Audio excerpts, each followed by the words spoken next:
All right, YouTube, welcome back to another recap of Kings and Kaisers Operation Krautslaughter.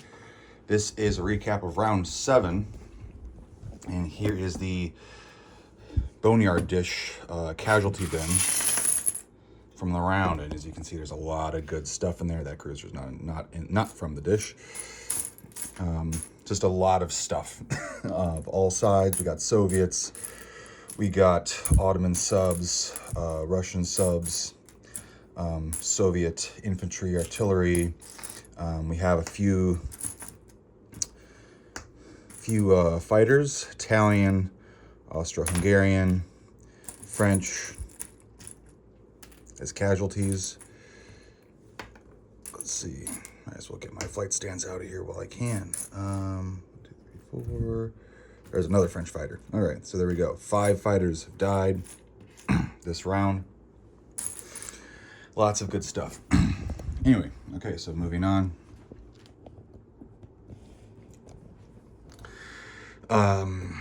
Let's see. Basically, Krautfather has taken over playing for Jabshire as Jabshire recovers from having a collapsed lung. He is on the way recovering well, as far as I'm aware, at this present time. And he hopefully will be rejoining us soon when he can. If not, we'll see him in the next game. But anyway, best of luck to Jabshire with his health, and I hope he gets back to where he was before, and then some. But anyway, anyway, Krautfather took over playing for Jabshire. So with Austria-Hungary, let's see, mostly just consolidated in Tyrol, which, as you can see on the Italian turn, on the Italians' turn, they hit. I forgot to put a contested marker down in here. On the Italians' turn, jumping ahead a little bit because it's the first thing I'm talking about, the Italians hit the Tyrol stack and contested it well. But in terms of everything else with Austria-Hungary, he consolidated into Persia, gearing up for the Ottoman and the Austro-Hungarian and Ottoman double attack that will inevitably happen on Bombay. Seeing if that's possible, or at least tying up Britain over here. And then besides that, just kind of fortifying in Serbia a little bit, and just building more ground units. Jumping over here to the Russian Civil War. Once again, the Soviets rolled well on their turn and made a lot of headway in, where was it? He went down, took Crimea, and then sent more units into Kazan to prepare for the attack against Urals. Basically, most of the stuff from central Russia and eastern Ukraine went up there. Then also he spread out building units in Siberia and going into Amur and spreading out over there, basically. The Whites, on their turn, pulled units out of contested Primory, attacked Amur, Irkutsk, Siberia, contested all of them, built a fighter. So in this fight over here, there will be an inevitable dogfight. So the Whites also took a pot shot at Turkmenia, which didn't work out, and contested eastern Ukraine as well. I missed this before. All right, gotta get that contested marker there in Belarus. Belarus was contested, and just as a correction, my previous recap video, I actually missed this and thought the Soviets took it, but they did not. So that is still contested. He's just kind of leaving that as is for right now. And it's basically what the Whites have done. Let's see. They pulled some units out of Primory. Let's see, what else? That's basically what the Whites did. The Whites had a sub that they left down in 33, and on the Ottomans' turn, there was a cruiser and a sub. They went at it and attacked each other, hence the two... Where is it?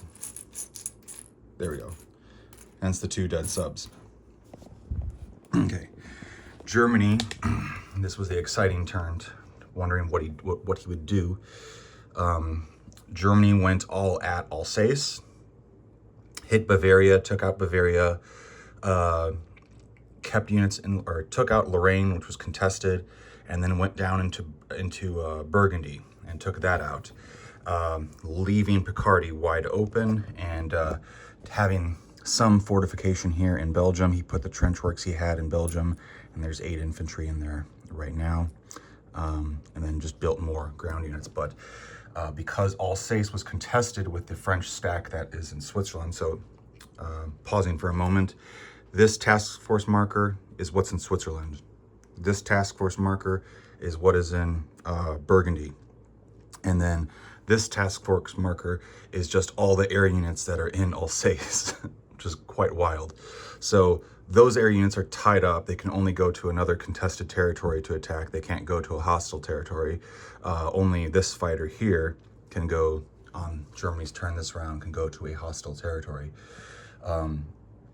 So all those air units are tied up, or at least tied up in terms of, you know, having a movement limitation, which could still, you know, he could slam Burgundy if he wants to. But anyway, so he sent a bunch of ground units down into Burgundy, threatening all of Lower France, threatening to take out Provence and that very important naval base, which would give them the Mediterranean point. So that basically was what happened there. And on France's turn, they had no choice but to slam everything they had from Paris into Burgundy. And he rolled a little below average. And let's see, these French units are still alive. And several fighters still survived, although I did have to take 3 of them as casualties.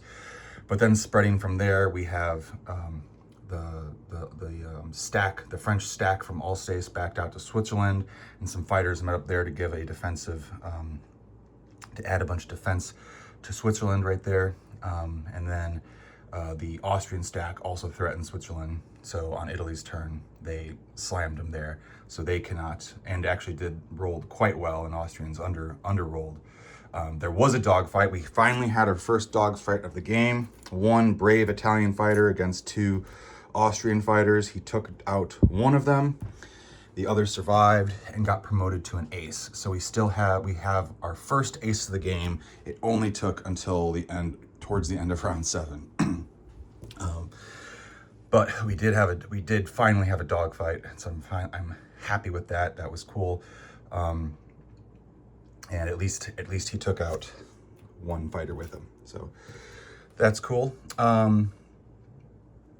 Anyway, so France, backing up to France. France contested Burgundy, tying up all those German ground units, and then other allies, the Americans and the Brits, on their turn went in and reinforced there. And France just built nothing but ground units and flew a couple fighters back to Paris, so that there's a good spread of fighters. Ultimately, Germany has just an insane amount of fighters, so it did sting. It did really, really sting losing these fighters, and not even in a dogfight, but it kind of had to be done to have sufficient numbers, at least, in Burgundy. What else? Oh, this stuff is all in here. Had to chip it out. France finally took over Cameroon, so the only Central Power territory in Africa is the contested German East Africa, and that is it. That's it. Okay. That's about it. That's all she wrote for that. Britain reinforced India and has, I knocked these over by accident, has 2 transports on the way from Australia with some Anzac boys.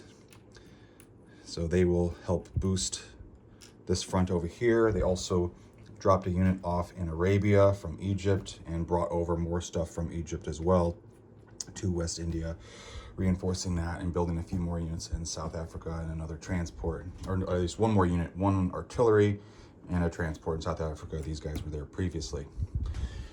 The Portugal boys are still stuck there. They've been stuck there since the very, very beginning of the game, but the U.S. has sent down 1 transport to maybe assist a few of them. Britain also swung their dreadnoughts around this side of this coast of the west coast of Africa from season 12, and Britain brought over their air force to Brittany and took Picardy, and then which was empty. Germany left it wide open, so they just went in there, and then the Italians from Paris reinforced the Brits in Picardy there, and they have moved their fleet back to season 20 and ground units to London respectively. That about summarizes Britain. Japan is not dealing with the Pacific colonies point. There's just no way we can get it at this point. But what they did do is that they attacked Tsingtao with 1 infantry and a dreadnought bombardment, and they just wiped each other out. So Germany still has Tsingtao for the time being. And then Japan attacked Primary, as they had units in there, and it was contested already with the whites, so they were allowed to be in there. And they have attacked Primary and got extremely lucky on their rolls. There is 1 Soviet unit left in Primary, and I think Japan only lost 1 unit in response. So this will allow the whites on their turn to back out of there and go elsewhere. To go elsewhere in the fight against the Soviets, and hopefully get the Fate of Russia point. Fate of Russia point is now tied. I believe it's 7 territories to 7 original Russian territories. The 7 original Russian territories are controlled by each side. Right, 1, 2, 3, 4, 5, 6, 7. 1, 2, 3, 4, 5, 6, 7. So it's a little neck and neck there, although the whites, I would say, are on the losing side of it for sure. This is what the income tracker is looking like right now. These are the 2 empire points. So as you can see right now, with how things have changed, nobody has the empire point, which is funny. Usually Central Powers gets it at some point. They came close to it, or the Allies have come close to it, but nobody has actually gotten the empire point all game. But these are what the points look like. As you can see, it's overwhelmingly CP. Right now, we're just trying to see how much, if anything, we can whittle this down. And the Allies slowly get the edge as the game continues naturally, generally towards the end. You see it swing back. But this is quite an uphill battle. Central Powers are highly likely to win this game. They have the odds.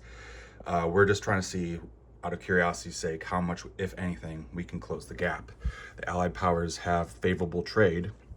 They regained that this turn. They have 1, 2, 3 territories of the favorable trade points, and the Central Powers only have 2. Granted, they could try and hit Denmark or Netherlands to try and bring that in, but if they hit Netherlands, they will surely, probably, highly likely give the Allies the empire point by the end of the game, because that's 1, 2, 3, 4, 5, 6 IPCs worth that will go to an Allied power. Probably Britain. Spoilers alert if that happens. Maybe it'll be France, but it'll probably be Britain. Theoretically, at least. But yeah, anyway, so Allies have the favorable trade point and the Africa point. Central Powers have the Western Front point, just barely right now. I say that because they control Rhine Province, Belgium, Lorraine, and the Allies control Picardy, and they contest Burgundy and Alsace. Alsace obviously will fall. Burgundy, who knows?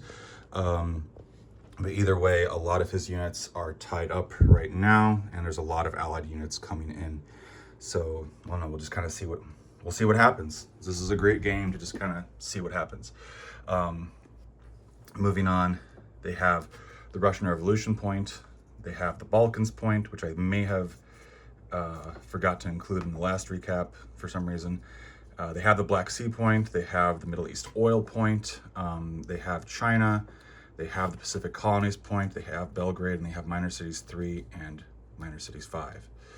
The 5 minor cities, of course, still being no change there from before: Baku, Bucharest, Kiev, Ypres, and Warsaw. Yeah, okay, so fun stuff. Continuing on with the turn order, the Ottomans moved more stuff into Persia and took out, like I said, that Russian sub there. Previously, Italy contested southern Anatolia. Ottomans took it back, and on Italy's turn, they contested it again. So we got a little bit of back and forth there. Ottomans have built another fighter and more ground artillery and infantry ground units. Italy, on their turn, nothing changed in Africa here. Like I said, they contested southern Anatolia, and they did a very brave hit against Tyrol, which I wasn't originally in favor of doing, but I'm glad he did it. And the Austrians underrolled, so I think it was like 11 Austrian units got killed. I can't remember how many Italian units got killed. Well, actually, it was 12 if you count the fighter. 12 Austrian units got killed. But then he underrolled in response, so it's fairly interesting. So theoretically, these Germans in Bavaria could come help out, although I don't know if they're going to. But they have a lot of Germany has a lot to think about. The only units that can hit the French stack in Switzerland are the Bavarian units, and the Lorraine units. The units in Alsace cannot take them out. So it'll be interesting to see how this goes down. The U.S. continued sending forces over en masse, reinforced Burgundy, landed more units in Aquitaine. We still have some units in Brazil, and they brought some units from Pacific Northwest down to Central America and built more ground units here. And we have the typical shucking of transports. And I forgot to put some cargo markers here, but we have more units on the way. So, all right. So fun stuff, as always. Here, I'll do this for posterity's sake.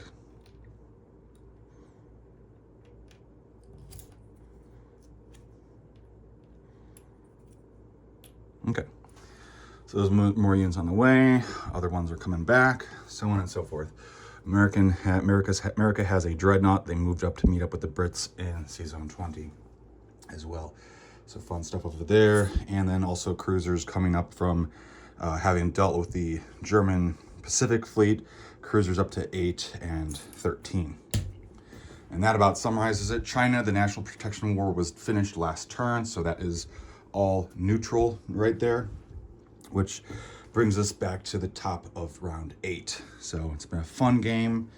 It's been a very fun game, a lopsided game after a certain point, but a very fun game. And it's fun just to see, once you accept an uphill battle, it's fun to see where you can take it, how well can you recover and stuff. So now this is just like a test basically, but still been a fun time. Krautfather's been doing a fantastic job as Germany for the first time.